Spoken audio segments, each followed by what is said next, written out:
ছেলেরা বায়না ধরল মা নতুন কিছু বানাও। ঘরে কয়েকটা পাউরুটি ছিল আর মাংস একটু ছিল, সেটা দিয়েই আমি একটা রেসিপি তৈরি করলাম। আজকে বানাবো পাউরুটির কাটলেট।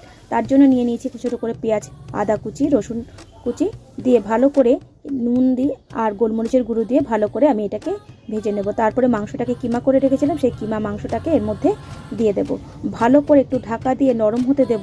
আর একটু দিয়ে দেবো টমেটো কুচি, ধনেপাতা কুচি আর সামান্য পরিমাণে একটু ঝালের জন্য লঙ্কা কুচি দিয়ে দেবো।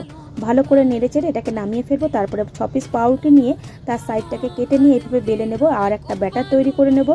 দুধ আর ডিম দিয়ে সামান্য একটু নুন ফেটিয়ে নিয়ে ভালো করে আমি এটাকে ফেটিয়ে নেব। তারপরে এই পাউরুটির ভেতরে এই মাংসের পুরটাকে ভরে ডিমের মধ্যে চুবিয়ে সিমুইয়ের মধ্যে আমি মিশিয়ে নেব। এইভাবে কোট করে নিতে হবে, তাহলে কিন্তু দুর্দান্ত হয় খেতে। প্রত্যেকটা পাউরুটি কিন্তু এরমভাবে আমি তৈরি করব।